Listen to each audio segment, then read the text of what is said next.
Indeed, and as you said already, Arachne will have a tough time if going mid by herself then. Unless they're gonna... Still a lot of movement here then, so we might have Defiler coming bottom. And there you go, so Defiler will be soloing, and Predator is then finally going to make a move top as we guessed earlier. But Pyro, Magnus here, obviously letting those wards, going to be using it to block as much creeps as possible and to stop Tempest, but might have some early action if possible. Do have the Invis ring being picked up by a Corrupted Disciple at the bottom room. Tempest and Defiler didn't even have a go on it. More pausing. Yep, as usual, we say it again. It's not really a game without your pauses going on a couple of times at least.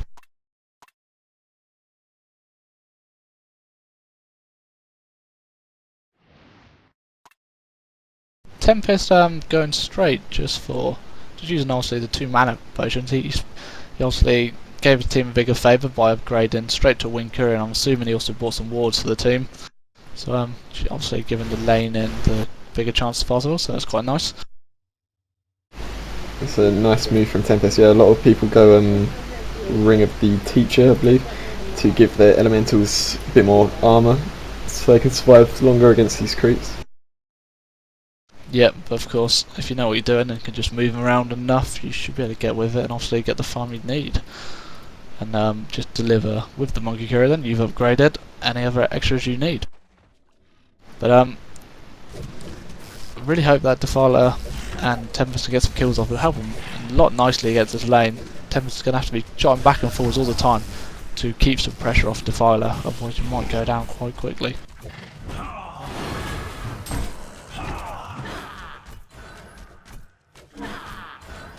Seems as if up top then, Vindicator and Puppet Master will give Plaguerider a tough time, unless he can get some of these nukes down onto them. Do you see it going any other way? Yeah, well, I think Vindicator is just, as you said, such a great lane harasser, and unless they can get some early kills down on him and assert lane dominance, it's going to be really tough for them both. Yep, not going to get any easy farm to be honest. I'm not sure what the actual cost is of that Stone Hide, but I think it was at least 100, so Vindicator's going to do a lot more damage to Predator than Plaguerider, of course, as he's got his own sort of his Extinguisher. He's going to be able to get a lot of that mana back, but certainly going to keep Predator pinned down a lot, let alone Puppet Master's Whiplash. As soon as I can get some harassment on, Predator's going to find himself in a lot of trouble. But mid's looking a bit tight.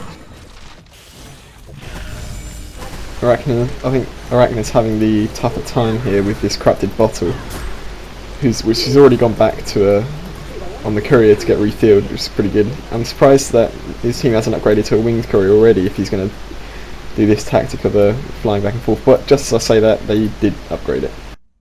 There we go, great minds think alike, or they're listening to you.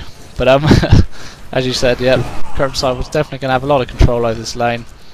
He's got his A game on, or at least even his B game. I think he's got a little bit of leeway over such a character. But the double damage is top. Arachne's seen it. Yep, going to be able to use that web shot to get it. Ooh, does he go on him? That's going to be a tough one here. Arachne might. Corrupted Disciple knows. Yep, a little bit of a dance. Arachne's going to be pushed off though. Corrupted Disciple using that Corrupted Conduit quite well, just to make him back off. Double damage lasts a lot longer, 30 seconds, so might see some more action in a minute. I'll make sure I keep an eye on it. Look at quick top then, more harassment going in. Predator did a huge leap to try and save him, but it's going to cost him his life. Wow, Bloodlust goes out then. Yep, the Predator pick maybe not quite paying off as hoped, or playing out as there's hoped, especially against this Vindicator. He's really having a tough time against this double range lane. Yeah, Corrupted almost went down to Arachne and he's gone low health. Yep, definitely seems like Aloe on the back foot in this little stage of the game. Predator was slightly unlucky throughout that battle. He leaped just before Vindicator got off that Sage's Lord, so was getting continuously drained. Don't know how much it would have changed, but he might have been able to get out there just a little bit.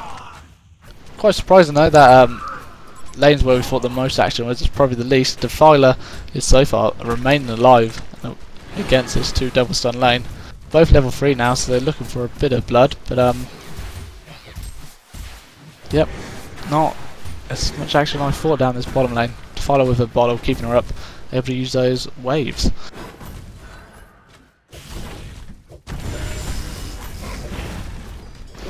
Tempest opting to fly a bottle in at this stage rather than save up for the portal key.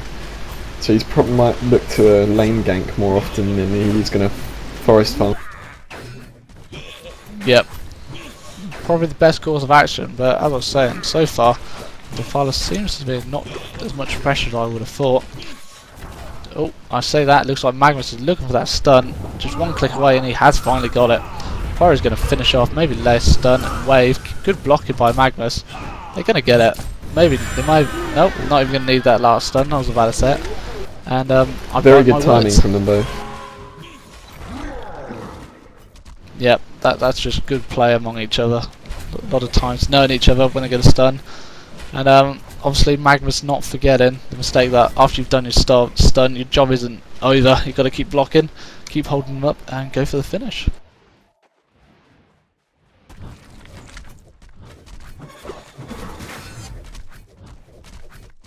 Rune control is back in favour of Corrupt Disciple middle. He's got a double damage. I'm pretty sure he's going to be looking to make a move on Arachna soon.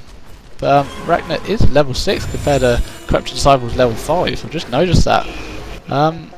Let's have a look at some of these stats then. So 19 creep kills to Arachna and 8 denies compared to Corrupted Disciples 16 and 3. So there you go. Denying is definitely in favour of Arachna. Just noticed as well, Arachna has opted to go for stats instead of any other skills such as Hardened Carapace or even a attack aura. Yep, just makes that last hit and that little bit more easier, but definitely buying our words a little bit, saying Corrupt Disciple will have a good time. In terms of denying then, Arachna's got her A game then, she's doing a great job. Quick have a look top, bit of action going on, bit of harassment from each team. Predator's been stuck, but couldn't be able to back off. Ulti from Arachna going down on Corrupted Disciple. Corrupted could easily go down, but the damage drain means Arachna's got 20 damage. Oh! Oh, very unlucky then. I was always about to say, I thought it was just 2 missed shots after one after another, but yeah, gets away with it. So Arachna, definitely great play from Alio's Aston. Keeping back that Corrupt Disciple and get an advantage.